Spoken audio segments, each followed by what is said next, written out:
এই 23 বছরের সিরাতের জীবনটা আমরা যদি একটু মেমোরাইজ করি, এভাবে করতে পারি, আপনাকে একটু পিছনে আসতে হবে।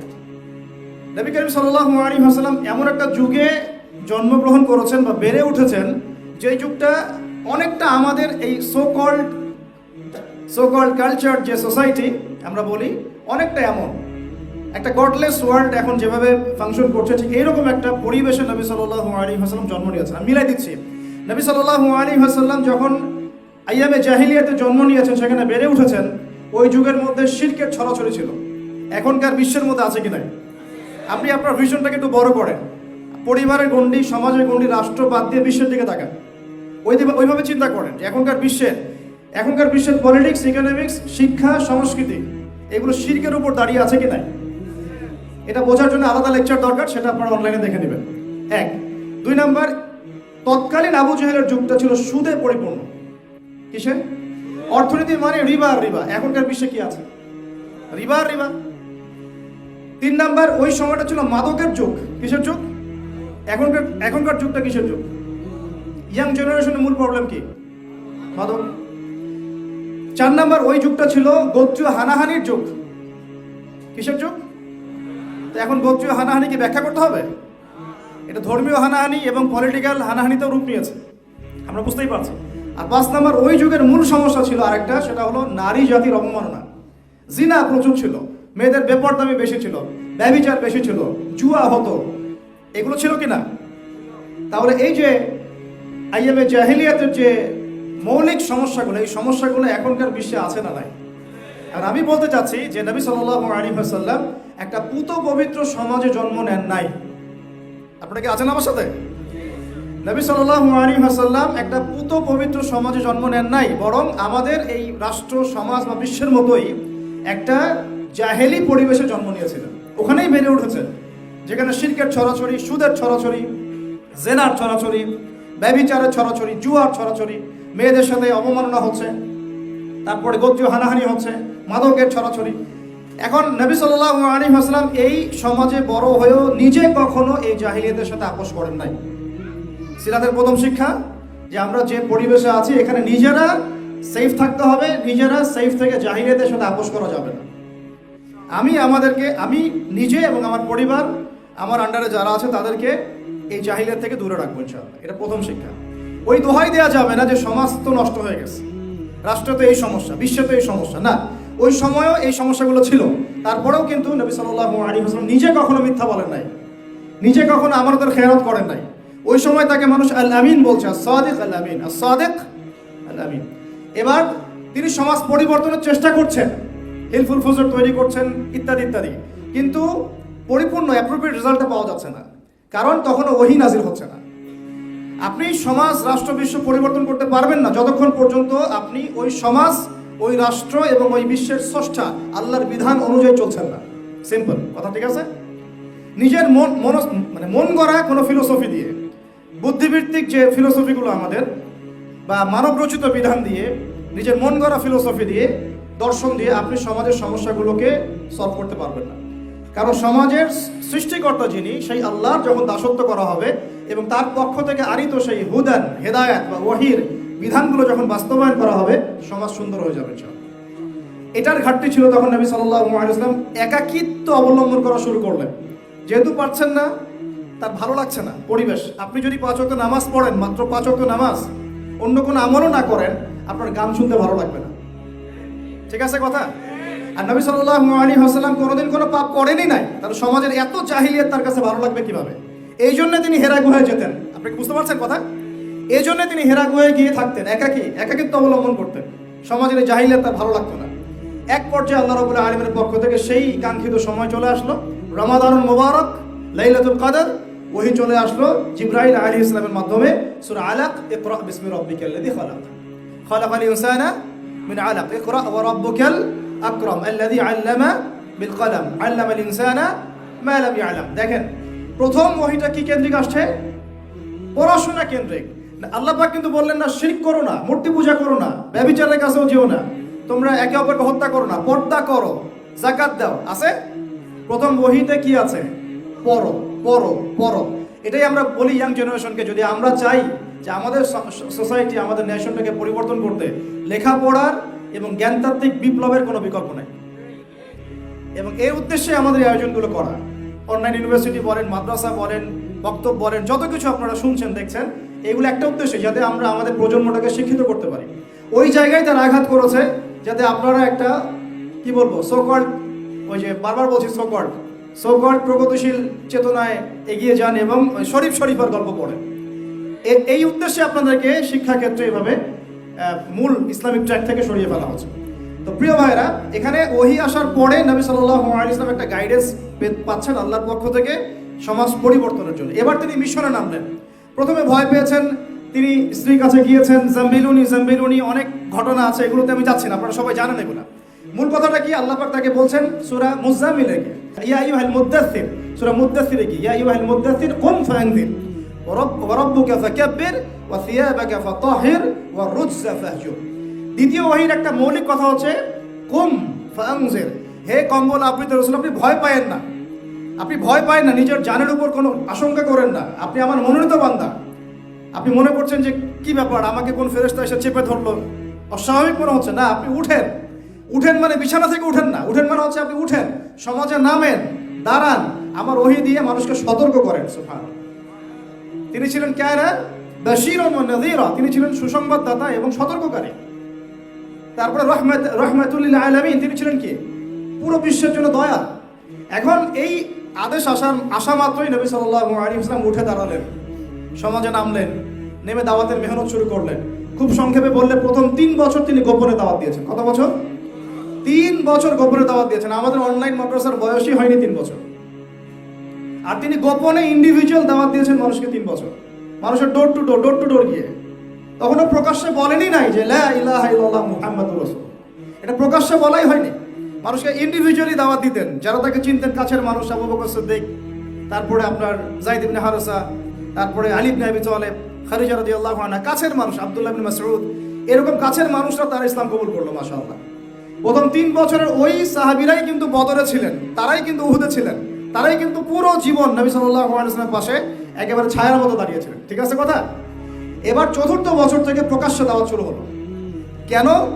কারণ এই সময় থেকে আল্লাহ রাব্বুল আলামিন যেমন আদেশ করলেন, ওয়ানজির আশিরাতাকাল আকরাবিন, তুমি তোমার নিকট আত্মীয়দেরকে প্রকাশ্যে দাওয়াত দাও এবং কাছের তোমার গোত্রদেরকে দাওয়াত দাও। তিনি সাফা পাহাড়ের পাদদেশে উঠলেন, সবাইকে দাওয়াত দিলেন। আবু লাহাব ঢিল ছুড়ল, সূরা লাহাব নাজিল হলো, জানেন তো এগুলো আপনারা, ওইদিকে যাচ্ছি না। এখন কখন আরো প্রকাশ্য রূপ লাভ করলো, যখন ওমর আর হামজার মতো সাহাবীরা ইসলাম কবুল করলেন। সুবহানাল্লাহ। মানে আমরা যখন দাওয়াতের মুভমেন্ট করব বা একটা রেভলিউশনের চেষ্টা করব, তখন যখন শক্তিশালী মানুষদেরকে আমাদের পক্ষে আনার চেষ্টা করতে হবে, এবং সেটা দাওয়াতের মাধ্যমে। কিসের মাধ্যমে? এই জন্য আমরা বলি আমাদের দাওয়াত সর্বমহলে দিতে হবে। আবার যুবকদেরকে, যুবতীদেরকে, আমাদের বাচ্চাদেরকে, আমাদের মা বোনদেরকে, আমাদের সরকারকে, প্রশাসনকে, মানে প্রত্যেকটা সেক্টরের ভাই বোনদেরকে খুঁজে খুঁজে দাওয়াত দিতে হবে। কাউকে দূরে ঠেলে দেওয়া যাবে না। কে জানে তাদের মধ্য থেকে হামজা বের হতে পারে কিনা? তাদের মধ্য থেকে ওমর ইবনে খাত্তাবের জন্ম হতে পারে কিনা? এইটা আমাদের কাজ। নবী সাল্লাল্লাহু আলাইহি ওয়াসাল্লাম 4র্থ থেকে 10ম এই 7টা বছর এইভাবে প্রকাশ্যে দাওয়াত দেওয়া শুরু করলেন, যখন হামজা, ওমর এরকম বড় বড় কিছু সাহাবী ইসলাম কবুল করলেন এবং আল্লাহ পাক আদেশ করলেন। আর যখনই প্রকাশ্যে দাওয়াত শুরু হলো, তখনই নির্যাতন, নিপীড়ন, অত্যাচার চূড়ান্ত মাত্রায় বাড়তে লাগলো। প্রথম 3 বছর কিন্তু এত নির্যাতন ছিল না, ছিল 4র্থ থেকে 10ম বছর পর্যন্ত আপনি যান, দেখবেন নির্যাতনের মাত্রা শেষ নাই। সাহাবীদেরকে মারা হচ্ছে, পিটানো হচ্ছে, কাউকে সম্পত্তি থেকে বহিষ্কার করা হচ্ছে, কাউকে কি ওই যে তপ্ত মরুভূমির মধ্যে শুইয়ে দিয়ে পিটানো হচ্ছে, কত কি হয়েছে, এগুলো আলাদা আপনারা শুনেছেন, ওস্তাদরা বলেছেন। এখন এই 7 বছর কিন্তু নবী সাল্লাল্লাহু আলাইহি ওয়াসাল্লাম সাহাবীদেরকে বলেননি তোমরাও প্রতিবাদ করো, বলেছেন? বরং তিনি বলেছেন সাবরান আলা ইয়াসির ফাইন্নামা ওয়াইদাকুমুল জান্নাহ, তোমরা সবর করো, ধৈর্য ধরো, ইনশাআল্লাহ এর প্রতিদান হচ্ছে জান্নাত। কারণ ওই সময় প্রতিহত করার মতো শক্তি আমাদের ছিল না, বা ছিল না বললে আমি ঠিক কিছুটা ভুল করব, আল্লাহ পাকের পক্ষ থেকে আদেশটা আসে না। ঠিক আছে? ওই সময় কিন্তু হামজা রাদিয়াল্লাহু আনহু বলছিলেন যে ইয়া রাসূলুল্লাহ আর কত, আপনি বললে আমরা এখন প্রতিবাদ করি। হ্যাঁ, একদিন একজন সাহাবী এসে বলছিল ইয়া রাসূলুল্লাহ আর কত সহ্য করব, আপনি বদদুয়া করেন ওদের প্রতি। নবী সাল্লাল্লাহু আলাইহি ওয়াসাল্লাম বলছেন না, একদিন দেখবে আমার এই দিন মাশরিক আর মাগরিবে পৌঁছে যাবে। ওই সুদূর হীরা নগরী থেকে একজন আসবে, এসে তাওয়াফ করে যাবে, হজ করে যাবে, কেউ তার কোনো ক্ষতি করবে না, আল্লাহকে ছাড়া সে কাউকে ভয় করবে না। ওয়ালাকিন্নাকুম তাস্তাজিলুন, কিন্তু তোমরা খুব তাড়াহুড়া করছো। কি করছো? এই ভুলটা আমরা করছি বাংলাদেশের মানুষ। আমরা দিন প্রতিষ্ঠার ক্ষেত্রে এই ভুলটা করছি। আমরা খুবই তাড়াহুড়া করছি।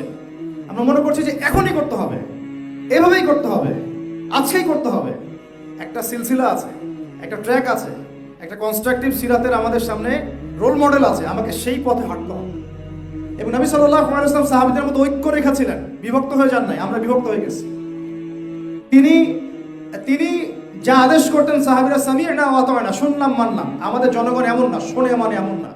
একটা কথা বলবেন, উল্টাটা করবেন। এখানে জামাআ পাবেন না, আপনি ইমারা পাচ্ছেন না, একজন সুযোগ্য নেতা পাচ্ছেন না যার আন্ডারে সবাই পিছনে গিয়ে দাঁড়াবে। আছে? বলেন সত্যি কথা? নাই। সবাই সবার মতো কাজ করছি আমরা। ওকে ফাইন, কাজগুলোকে সমন্বয় করতে হবে, এটা হচ্ছে আমাদের কাজ, আমাদের একটা ভিশন।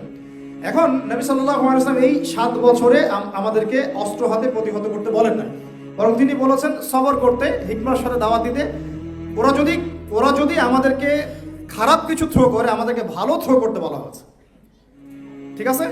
ওরা খারাপভাবে যদি আমাদের সাথে কোনো অ্যাটিটিউড করে, অ্যাটেম্প নিয়ে আসে, আমাদেরকে বলা হচ্ছে তোমরা কল্যাণ দিয়ে এর প্রতিবাদ করো, আরো ভালোটা দিয়ে করো। এই জায়গায় আমাদের ল্যাকিংস আছে কি নাই? আছে। এরপরে কি হলো, নবী সাল্লাল্লাহু আলাইহি ওয়াসাল্লাম দেখলেন যে অত্যাচারের মাত্রা প্রচন্ড বেড়ে গেছে। তখন দুর্বল সাহাবীদেরকে তিনি বললেন তোমরা আবিসিনিয়াতে চলে যাও। কোথায়? আবিসিনিয়া। দেখেন, প্রথম হিজরত কিন্তু মদিনা হয়নি, কোথায় হয়েছে? সেখানে বাদশা নাজাশী ছিলেন, একজন খ্রিস্টান। এই পশ্চিমা সভ্যতার খ্রিস্টানদের মতো না, যারা ছেলে ছেলে বিয়ে করে, নাউজুবিল্লাহ, ওই রকম না। বরং তিনি ছিলেন একজন সৎ খ্রিস্টান, যিনি ঈসা আলাইহিস সালামের প্রতি ঈমান নিয়ে এসেছিলেন, এবং তিনি পরবর্তীতে মুসলিমও হয়েছেন, মুসলমানদেরকে আশ্রয় দিয়েছিলেন। সূরা মারিয়ামের তেলাওয়াত শুনে মুসলমান হয়ে গেছেন, আলহামদুলিল্লাহ। মুসলমানদেরকে এমন সাহায্য তিনি করেছেন যেটা আসলে হয়তো আমরাও করতে পারবো কিনা আল্লাহ ভালো জানে। ঠিক আছে? তো এখন তিনি যখন ইন্তেকাল করেন, নবী সাল্লাল্লাহু আলাইহি ওয়াসাল্লাম তার গায়েবারা জানাজাও কিন্তু করেছেন। এই বাদশা নাজাশীর কথা বলছি। তার রাজ্যে তিনি মুসলমানদেরকে আশ্রয় দিলেন, তারা শান্তিতে থাকতে লাগলেন। এইদিকে দাওয়াতের মেহনত চলতে লাগলো মক্কায়। চলতে চলতে দেখা যাচ্ছে মক্কাতে 3 বছর বয়কট করে দিল আমাদের। মনে আছে 3 বছর বয়কট? ওদের সাথে চলবো না, ফিরবো না, বিয়ে শাদী করবো না, গাছের ছাল পাতা খেয়ে তারা থাকতে লাগলেন শিয়ারে আবু তালেব, ওই পাহাড়ের পাদদেশে। ওই সময় সাহাবীদের গায়েরত এত বেশি ছিল, কেউ যদি খাবার অনুদান দিয়ে যেত না, তারা ফিরিয়ে দিতেন যে অনুদানের দরকার নাই, আল্লাহ খাওয়াবে আমাদের। সত্যি বলছি, বাস্তবতা সিরাত আর আমাদের মধ্যে আকাশ পাতাল পার্থক্য, অনতিক্রম্য ব্যবধান একটা। এই ব্যবধানটা যত কমবে, ইসলাম তত বিজয়ী হবে ইনশাআল্লাহ। এই ব্যবধান যত কমাতে পারবো, তত ইসলাম বিজয় লাভ করবে ইনশাআল্লাহ। এই ব্যবধান কমানোর দায়িত্ব কিন্তু ইন্ডিভিজুয়ালি আমাদের প্রত্যেকের সবার। এখন আসেন, এই 3 বছরের বয়কট জীবন শেষ হয়েছে আপনারা জানেন অলৌকিকভাবে। আল্লাহ পাক ওই বয়কটের দলিল নামাটা খাইয়ে দিয়েছেন ওই মাটির পোকা দিয়ে, এটা আপনারা জানেন। 3 বছর বয়কটের পরে নবী সাল্লাল্লাহু আলাইহি ওয়াসাল্লামের জীবনে ঘটে যায় 3টা বড় বড় ঘটনা। একটা হচ্ছে চাচা আবু তালেবের ইন্তেকাল। যে আবু তালেব ছিল সাপোর্ট, মক্কায় সবচেয়ে বড় সাপোর্ট, তাই না? তিনি এত বড় সাপোর্ট ছিলেন যে আমরা করতে পারিনি নবীকে এখন পর্যন্ত। আমরা তো দাঁড়িয়ে রাখতে পারছি না। আর চাচা আবু তালেব পুরো ন্যাশনাল এগেনস্টে তার ভাতিজাকে সাপোর্ট দিয়েছে, তারপরেও শেষ পর্যন্ত ইসলাম কবুল করতে পারেন নাই। আর আল্লাহ পাক আপনাকে আমাকে মুসলিম পরিবারে জন্ম দিয়েছেন, আমরা হক আদায় করতে পারি না। কথা বোঝা যাচ্ছে কি আমার? এখন আসেন, চাচা আবু তালেবের ইন্তেকালের মাত্র কয়েকদিন পরেই ইন্তেকাল করেছেন খাদিজা রাদিয়াল্লাহু আনহা, সবচেয়ে প্রিয়তমা প্রেমময় স্ত্রী। এই শেল্টার, তখন তিনি অনেক ব্যথিত, বিষণ্ণ। ওই সময় আল্লাহ রাব্বুল আলামিন তাকে মেরাজ করালেন, সুবহানাল্লাহ। একেবারে আল্লাহ রাব্বুল আলামিনের কাছে নিয়ে গিয়ে ওহীগুলো করলেন। মনে আছে সূরা বাকারা শেষের আয়াতগুলো? সালাত 50 ওয়াক্ত থেকে কমতে কমতে 5 ওয়াক্ত আল্লাহ পাকের নিদর্শন দেখালেন। বাইতুল মুকাদ্দাসে নিলেন, সেখানে ইমামদের তিনি ইমামতি করলেন। আল্লাহ পাক তার কষ্ট ভুলিয়ে দিলেন। এরপরে ইসলামের টার্নিং পয়েন্ট চলে আসে। এর আগে নবী সাল্লাল্লাহু আলাইহি ওয়াসাল্লাম তায়েফে গিয়েছেন, তায়েফের আলোচনা আপনারা শুনেছেন। সেখানে আব্দুল্লাহ আলাই, আব্দুল মাসউদ, হাবিব বিন আমর তারা ইসলাম কবুল করে নাই, বরং তায়েফবাসী নবীকে মেরেছে, রক্তাক্ত করেছে, ফিরিয়ে দিয়েছে। এবং এই ফিরিয়ে দেওয়ার ঘটনা কত হৃদয় বিদারক ছিল সেটা আমরা আলী বিন হাবিব ভাইয়ের মুখ থেকে শুনেছি। এখন তিনি কিন্তু বদদোয়া করেন নাই, বরং তিনি তায়েফবাসীর জন্য দোয়া করেছেন যে আমি আশা করি যে আল্লাহ পাক তাদের ঔরস থেকে এমন প্রজন্ম বের করবে যারা পরবর্তীতে আল্লাহর প্রতি ঈমান আনবে ইনশাআল্লাহ। তো দেখেন, আমাদের দায়ীদের মধ্যে, আমাদের যারা ইসলাম প্রতিষ্ঠায় আমরা কাজ করতে চাই বা স্বপ্ন দেখি, আমাদের মধ্যে কি এই সুলভটা আছে? এইরকম মানে ওপেন মাইন্ডেড একটা হৃদ্যতা আছে কি? এই মাইন্ডেড নাই, বরং আমরা সিলি একটা ইস্যু নিয়েও বদদোয়া করে ফেলি মানুষকে। আল্লাহ নবী সাল্লাল্লাহু আলাইহি ওয়াসাল্লাম বদদোয়া তো করেন নাই, পুরা উল্টা দোয়া করলেন তাদের জন্য।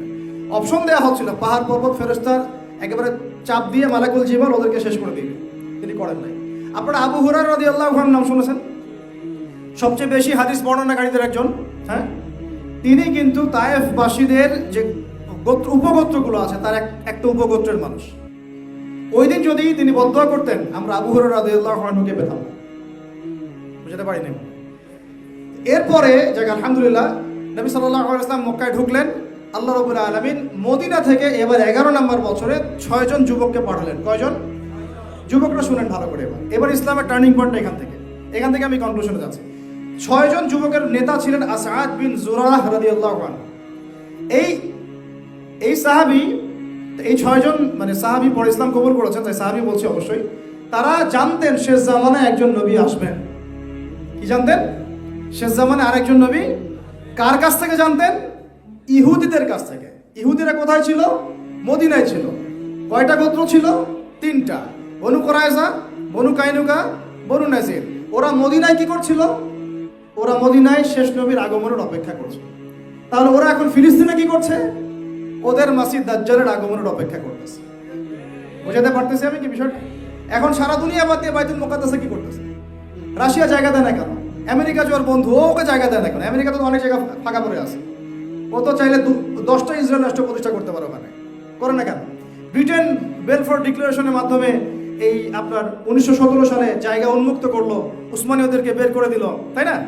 উসমানীয়দেরকে পরাজিত করে ওই জায়গা উন্মুক্ত করলো, করে ব্রিটেন সেখানে থাকলো না কেন? ওদেরকে জায়গা দিল কেন? এত যদি মিত্রতা, পশ্চিমা কোনো কান্ট্রি ওদেরকে জায়গা দেয়নি কেন? দিয়েছে? কোনো কান্ট্রি জায়গা দিয়েছে? সব বাদ দিয়ে জেরুজালেমে কি, সব বাদ দিয়ে মদিনায় যেমন যে ইস্যুটা ছিল সব বাদ দিয়ে, ওই সব বাদ দিয়ে এখন জেরুজালেমে সেম ইস্যু। ওইখানে তার অপেক্ষা করছিল ওই 3টা কওম, বনু কুরাইজা, বনু কাইনুকা, বনু নাজির, শেষ নবী মুহাম্মদ সাল্লাল্লাহু আলাইহি ওয়াসাল্লামের আগমনের জন্য। এবং তাকে পেলে তারা বায়াত করতো, করে ইসলাম কবুল করে ধন্য হতো, দুনিয়া আখিরাতে সফল হতো। এটা ছিল ওদের শেষ অপশন। এই কাজটা না করার ফলে তাদের নাম ইয়াহুদ থেকে মাকদুব হয়েছে। ইয়াহুদ থেকে কি হয়েছে? মাকদুব হয়েছে, গায়রুল মাকদুবি আলাইহিম ওয়ালাদ-দালিন। আর বনু ইসরাইল থেকে ইয়াহুদ কেন হয়েছে? ঈসা আলাইহিস সালামকে অস্বীকার করার কারণে। বুঝতে পারতেছি? ঈসা আলাইহিস সালামকে অস্বীকার করার কারণে বনু ইসরাইল থেকে ইয়াহুদ হয়েছে। আর মুহাম্মদ সাল্লাল্লাহু আলাইহি ওয়াসাল্লামকে অস্বীকার করার মধ্য দিয়ে ইয়াহুদ থেকে কি হয়েছে? মাকদুব, অভিশপ্ত। এরপর আর কোনো লেভেল নাই, শেষ। একবারে ওর দরজা বন্ধ হয়ে গেছে। এরপর সর্বশেষ চান্স ছিল ওইটাই, শেষ। ওরা এখন এখানে কি করে? উত্তর হচ্ছে ওরা ওদের মাসিহ দাজ্জালের আগমনের অপেক্ষা করছে ওরা, এবং তার জন্যে একটা হোলি ল্যান্ডে একটা স্টেট কায়েম করার চেষ্টা করছে, যেটাতে মোটামুটি তারা 80% ডান। তো এই জিনিসগুলো আমাদেরকে এসকাটোলজির জ্ঞান শেখার জন্য উদ্বুদ্ধ করবে ইনশাআল্লাহ। আমরা অনুরোধ করবো সিরাতের সাথে, কোরআনের সাথে, হাদিসের সাথে, ইতিহাসের সাথে সমসাময়িক বিশ্বের সম্পর্কে জ্ঞান অর্জন করেন। এটা আপনাদের জন্য অনেক বেশি জরুরি। আল্লাহ পাক তৌফিক দান করে দেন। এখন ওদিকে আমি যাচ্ছি না, লম্বা করবো না, বিশেষ করে দেখছি ভাই যে এই 6 জন যুবক যখন চলে আসলেন, এসে বায়াত করলেন একদম ইনস্ট্যান্ট। তারা জানতেন তিনি নবী, কোরআন তেলাওয়াত শুনিয়েছেন, বুঝে ফেলেছেন কোরআন শুনি ইনি শেষ নবী। বায়াত করে চলে গেলেন মদিনায়। পরের বছর তারা আরো 6 জনকে নিয়ে আসলেন, মোট 12 জন। কতজন? মোট 12 জন। এই 12 জন যখন ইসলাম কবুল করলেন, নবী সাল্লাল্লাহু আলাইহি ওয়াসাল্লাম তাদের সাথে একজন দাঈল আল্লাহকে পাঠিয়ে দিলেন। তার নাম হচ্ছে মুসআব বিন উমাইর রাদিয়াল্লাহু আনহু, যিনি কি ধনীর দুলাল ছিলেন, সব ছেড়ে দিয়েছেন ইসলামের জন্য, একদম সব। শেষে তাকে দাফন করার জন্য একটা কাপড়ও পাওয়া যায় নাই, ঘাস দিয়ে তাকে দাফন করা হয়েছে উহুদের মাঠে।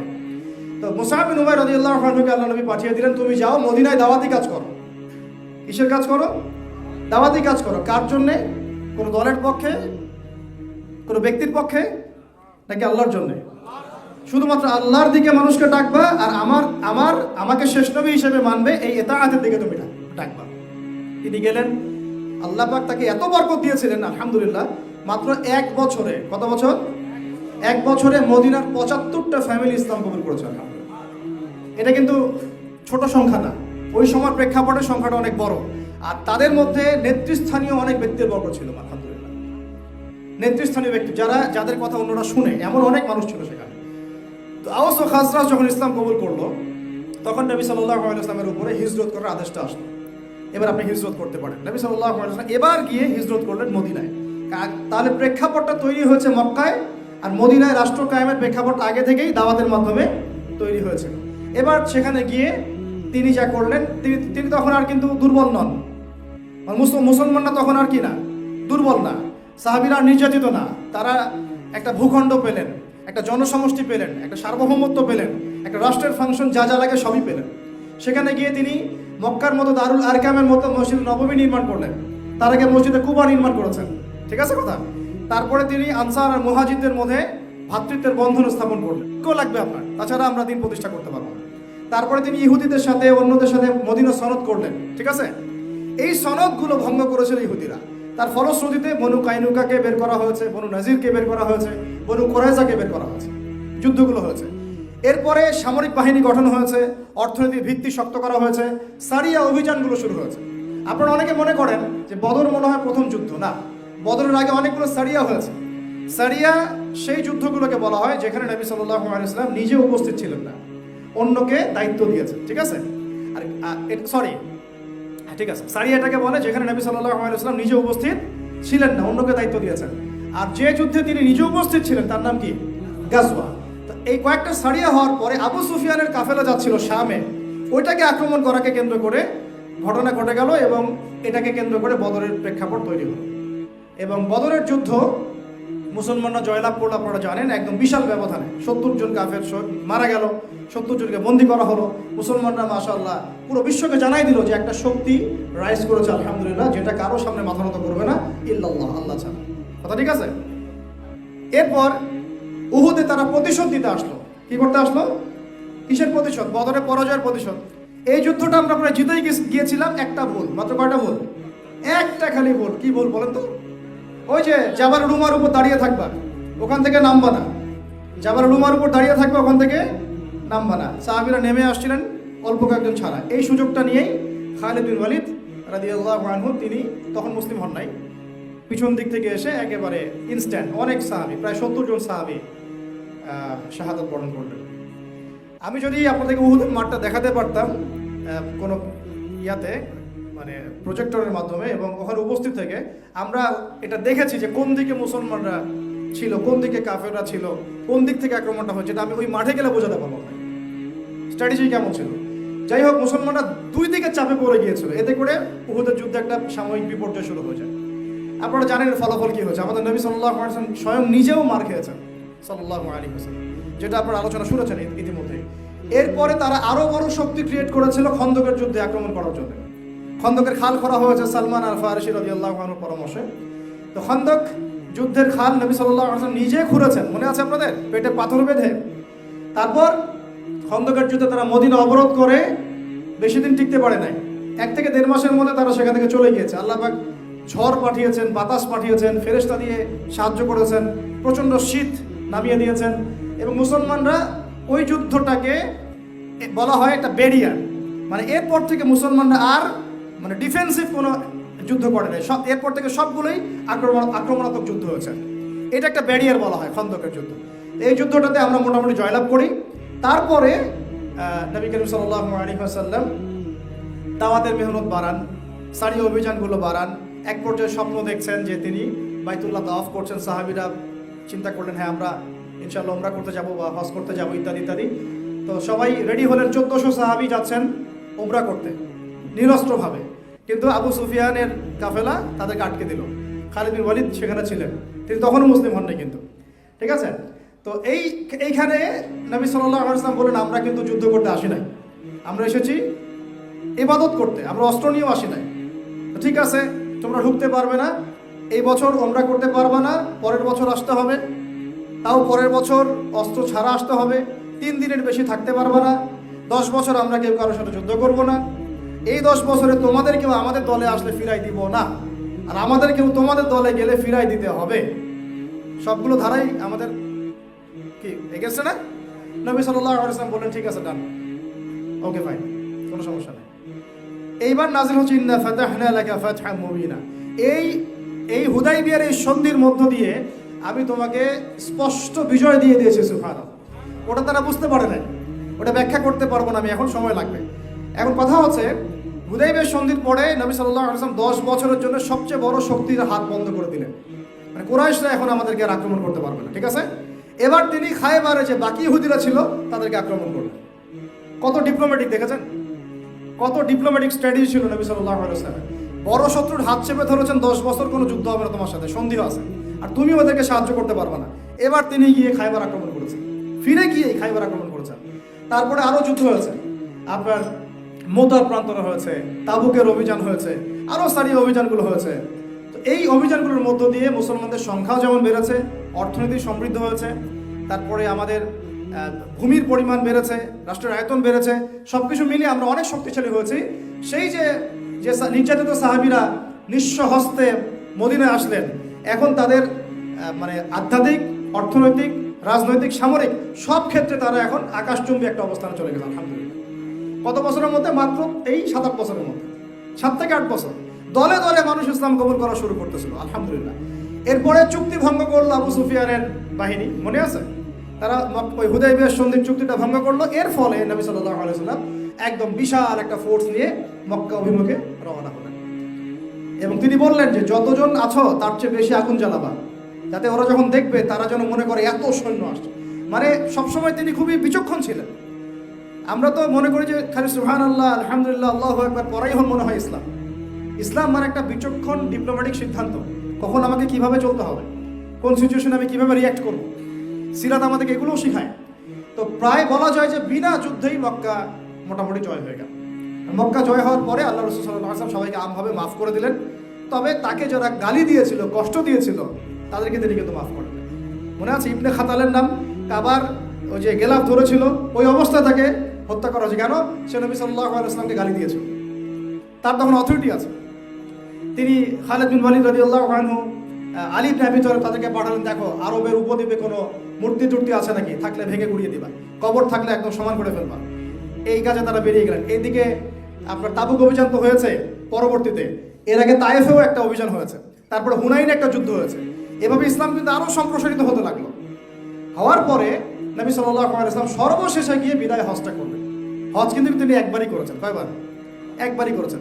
এই হজে তিনি মৌলিকভাবে অনেকগুলো 4-5টা ভাষণ দিয়েছেন। মূল কথাগুলো তিনি বলে গেলেন। ওই যে আইয়ামে জাহিলিয়াতের সুদ আমি আমার পায়ের তলে পিষ্ট করে গেলাম, এটা আমাদের নবীজি বলে গিয়েছেন। ওই সুদের উপর এখনকার অর্থনীতি দাঁড়িয়ে আছে। কথা বুঝতে পারছেন? আবার ওই জাহিলিয়াতকে ডেকে নিয়ে আসছে এরা, যেটা নবী সাল্লাল্লাহু আলাইহি ওয়াসাল্লাম তার পায়ের তলে দাফন করে গিয়েছিলেন। তিনি বললেন, দেখো আরও মনোরম কোনো ভেদাভেদ নাই, সাদা কালো কোনো ভেদাভেদ নাই, ধনী গরিব কোনো ভেদাভেদ নাই, শুধুমাত্র তাকওয়ার মানদণ্ডে বিচার হবে। কে সবচেয়ে বড় মুমিন আর কে কম, তার চেয়ে মানে নিচু স্তরের মুমিন। এটা কিসের মানদণ্ড হবে? তাকওয়ার মানদণ্ড। আরও মনোরম কোনো ভেদাভেদ নাই, সুদ পায়ের তলে দাফন করে গেলাম। তোমরা মেয়েদের ব্যাপারে সতর্ক থেকো, তোমাদের দাস দাসীর ব্যাপারে সতর্ক থেকো। তারপরে তোমরা পরস্পর ভাই ভাই হয়ে যাও, আজকের পর তোমরা বিভক্ত হবে না। আমি রেখে যাচ্ছি দুইটা জিনিস, দুইটা বিষয় বস্তু, একটা হলো কোরআন, একটা সুন্নাহ, সুন্নাতে নবীহি, আর একটা কিতাবুল্লাহ। লান তাদিল্লু মা তামাসসাকতুম বিহিমা, তোমরা কোনোদিন পথভ্রষ্ট হবে না যতদিন এই দুইটাকে আঁকড়ে ধরে রাখবে। এভাবে তিনি অনেকগুলো নসিহত করলেন। তার মধ্যে শেষের দিকে এই বিদায় হজ ভাষণের শেষে মনে হয় তিনি 80 থেকে 83 দিন বেঁচেছিলেন। 80 থেকে 83 দিন। এবার তিনি মদিনায় ফিরে যান, অসুস্থ হয়ে পড়েন। অসুস্থ অবস্থায় তিনি আরও কিছু নসিহত করেছেন। যেমন তিনি বলেছেন, সালাতের ব্যাপারে সর্বোচ্চ গুরুত্ব দিবে, তোমাদের অধীনস্থদের ব্যাপারে গুরুত্ব দিবে, রাষ্ট্র কোনো দূত আসলে ওকে সম্মান করবে, আরব উপদ্বীপ থেকে ইহুদিদেরকে বের করে দিবে। দেখেন ওরা আজকে আরব উপদ্বীপ শাসন করতেছে। এগুলো নবীর শেষ নসিহতগুলো। আমার কবরকে উপাসনার জায়গা বানাবা না, এগুলো আপনারা সবাই জানেন, আমি ওইটা বিস্তারিত বলতে যাচ্ছি না। এরকম করে তিনি অনেকগুলো শেষ নসিহত করে দুনিয়া থেকে বিদায় নিয়ে আল্লাহর সান্নিধ্যে চলে গেলেন এবং আমাদের হাতে এই ইসলামটাকে আমানত রেখে গেলেন।